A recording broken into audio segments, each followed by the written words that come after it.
Hello guys, कैसे हैं आप सब लोग। वेलकम है आपका डॉक्टर सैफी लाइफ चैनल में। आज हम बात करने वाले हैं अष्टांग हृदय के चैप्टर नंबर 6 अन्न स्वरूप विज्ञानियम अध्याय की। तो आचार्य वाग्भट ने समस्त अन्न पदार्थों को 7 वर्गों में बांटा है। जितनी भी खाने की चीज़ें हैं उन सभी को आचार्य वाग्भट ने केवल 7 वर्गों में बांटा है। तो जो 7 वर्ग कौन कौन से हैं, ये हैं शुक धान्य, शिम्बी धान्य, कृतान्न वर्ग या पकवान, मांस वर्ग, शाक वर्ग, औषध वर्ग या फल वर्ग। ये 7 वर्ग हैं जिसमें आचार्य वाग्भट ने सभी अन्न पदार्थ को बांटा है। एक एक करके इस चैप्टर में हम इस सारे वर्गों को देखेंगे। तो पहला है शुक धान्य। शुक धान्य, इसमें ये वर्ड है शुक धान्य, इसका क्या मीनिंग है। इसमें जो शुक दे रखा है, शुक का मीनिंग होता है कांटा। वे धान्य समाविष्ट हैं जिनमें शुक काटा होता है, पकते समय जो बाल में लगते हैं। जैसे गेहूं की बाल होती है, जौ की बाल होती है, चावल की बाल होती है, तो वो सब क्या होते हैं, वो शुक धान्य होते हैं। इसमें चावल, गेहूं, जौ आदि आते हैं।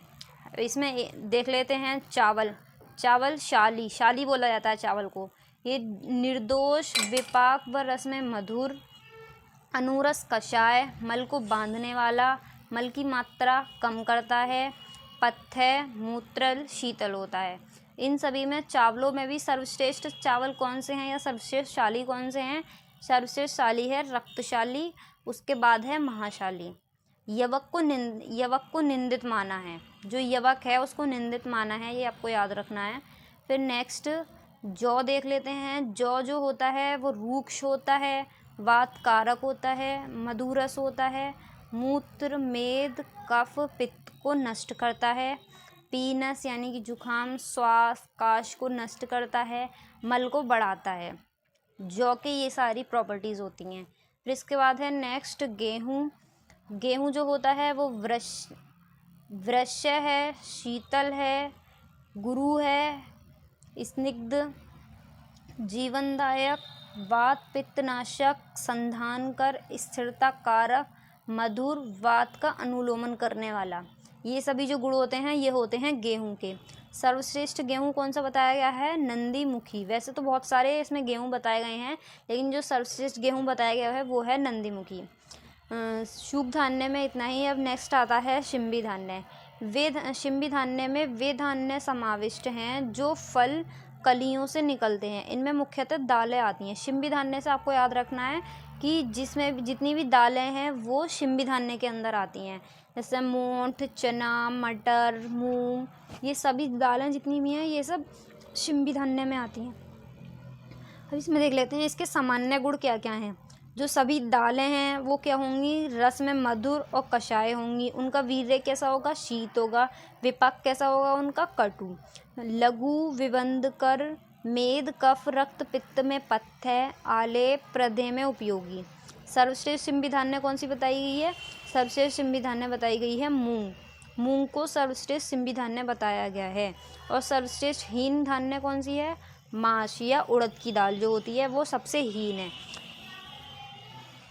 किसी भी रोगी व्यक्ति को आपने देखा होगा कि मूंग की दाल के लिए बोला जाता है, लेकिन उसको उड़द की दाल के लिए मना किया जाता है। ऐसा क्यों, क्योंकि जो मूंग की दाल होती है वो बहुत हल्की होती है, और जो उड़द की दाल होती है, जो माश होती है वो बहुत ही ज़्यादा गुरु होता है।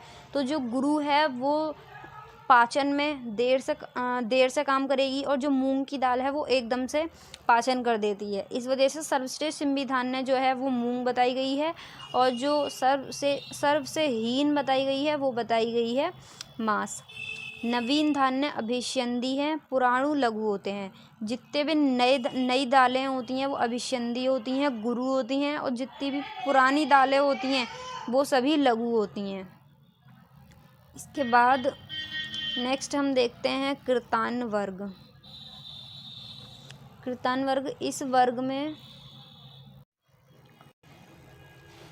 इस वर्ग में मंड, पेया, विलेपी, यवागु, ओदन आदि शुक धान्य को पकाने से बने अन्न, यूष, शिम्बी से बना मांसरस, वेशवार आदि आते हैं। इसमें जितनी भी हम दालें या फिर शुक धान्य बनाते हैं वो सभी किसमें आते हैं, वो आते हैं कृतान वर्ग में।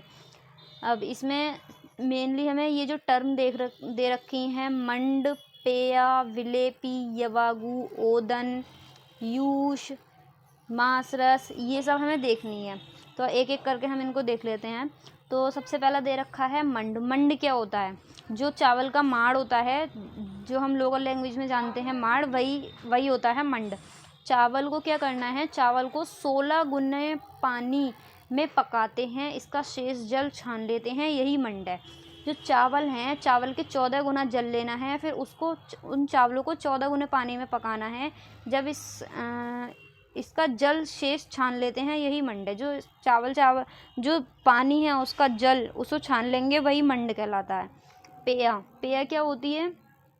जो चावल भात युक्त मंड है उसे पेया कहते हैं। जिस जल में चावल भी हों उसे पेया बोलेंगे।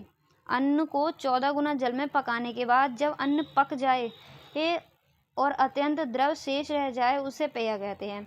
मतलब हमने क्या करा था? हमने जो चावल थे, चावल को 14 गुना जल में पकाया था, तो उसमें से जब हम उसको निथार लेंगे तो जो हमें प्राप्त होगा वो होगा मंड। लेकिन अगर मंड के साथ साथ हमें अगर उसमें चावल भी रहें तो वो क्या कहलाएगी? वो पेया कहलाएगी। इसके बाद आती है विलेपी, बहुत भातयुक्त द्रव भाग, जिसमें बहुत सारे चावल भी हैं। चावल को 4 गुने जल में पकाते हैं। चावल हैं, चावल के 4 गुना जल लेना है, उसमें जब चावल पका लेंगे तो वो क्या कहलाएगी? वो कहलाएगी विलेपी। उसके बाद है ओदन। ओदन क्या होता है? द्रव रहित भात या भात पका चावल ओदन कहलाता है। अब इनके गुण देख लेते हैं। मंड के क्या गुण हैं? वातनुलोमक, पाचक, दीपक, स्वेदक, बचे हुए दोषों को निकालता है, इसे शिव कल्याणकारी कहा जाता है। नेक्स्ट है पेया।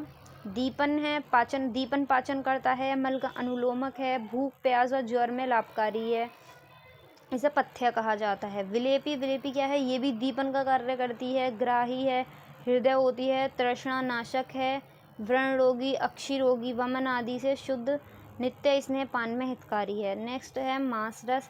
क्या करता है? जो मांस होता है वो व्रणगण कर्म करता है, प्रीणन, वृश्य, व्रण का नाश करता है। यूष, यूष क्या होता है? यूष होता है दाल से बना हुआ, जो शिम्बी धान्य है उससे बना होता है यूष। तो वमन आदि से शुद्ध, व्रण रोगी, कंठ रोगी, अक्षी रोगों में लाभकारी है। नेक्स्ट है वेशवार। वेशवार क्या है? वेशवार अस्थि रहित मांस को उबाल कर, हमने मांस ले लेना है, उसमें अस्थि नहीं हो, उसको जब हम उसको उबाल लेंगे, उसमें जो छौंका लगाना है, बस इतना जो हम छौंका लगाते हैं उसे ही वेशवार कहते हैं। तो इसमें क्या दे रखा है? अस्थि रहित मांस को उबाल कर उसमें हींग, घी, जीरा आदि मिलाकर वेशवार बनता है। यह बल पुष्टि देने वाला होता है। इसमें ये आप इनकी अलग अलग मात्रा याद कर सकते हैं। ओदन में कितने गुना जल लेना है? 5 गुना जल लेना है। यवागु में 6 गुना जल लेना है। विलेपी में 4 गुना जल लेना है। पेया में और मंड में दोनों में 14-14 गुना जल लेना है। इसके बाद नेक्स्ट हम देख लेते हैं मांस वर्ग। मांस वर्ग, इस वर्ग में 8 प्रकार की योनियों के मांस आते हैं। विस्किर, प्रतुद, विलेश्य, प्रसय, खलचर, मत्स्य, मृग, महामृगा। एटलीस्ट ये तो आपको याद ही होने चाहिए। अगर आपके एग्ज़ाम में ये पूछ लिया जाता है मांस वर्ग के बारे में, तो आपको ये 8 नाम तो लिख के ही आने हैं। इसमें हम देख लेते हैं एक एक करके। मृग क्या होता है? विस्किर क्या होता है? तो सबसे पहले देखते हैं मृग। मृग विचरण करते हुए खाते हैं, जो चलते चलते खाते हैं उसको मृग कहते हैं। विस्किर क्या होता है? पैरों से बिखेर कर खाते हैं, यानी कि जो खाना है उसको पैरों से बिखेर कर खाएंगे, वो होते हैं विस्किर।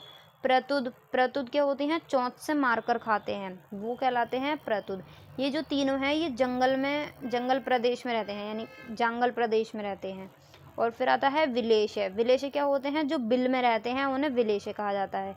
प्रस है, झपट कर खाते हैं, जैसे कि शेर, चीते वगैरह होते हैं, वो झपट कर खाते हैं, वो प्रस है। ये दोनों साधारण देश में रहते हैं। महामृग, महामृग घास खाते हैं, जलचर जल में रहते हैं, मत्स्य मछली आदि आनूप देश में रहते हैं ये। इसके बाद नेक्स्ट हम देख लेते हैं बकरी व भेड़। अनिश्चित योनि वाले हैं क्योंकि ये जंगल और आनूप दोनों देशों में रहते हैं। ये बकरी और भेड़ जंगल में भी रहती हैं और आनूप देशों में भी रहती हैं, इसलिए इनको अनिश्चित योनि वाला कहा गया है। चटक का मांस, चटक क्या है? एक पक्षी है, अतिशय शुक्रवर्धक है ये। प्रसह वर्ग का मास्क पुराना अर्श ग्रहणी रोग पथ्य में लाभकारी है। अर्श क्या होता है? पाइल्स, जो पुरानी पाइल्स होती है उसमें लाभकारी होता है, गृहिणी में भी लाभकारी होता है। फिर है बकरे का मांस। बकरे का मांस अदोषज होता है, त्रिदोष का नाशक है। इससे आगे हम जो 5, 6, 7 3 वर्ग रह गए हैं वो हम नेक्स्ट पार्ट में देखेंगे। अभी तक के लिए इतना। अगर वीडियो अच्छी लगे तो प्लीज़ वीडियो को लाइक, चैनल को सब्सक्राइब करना ना भूलें। Thank you.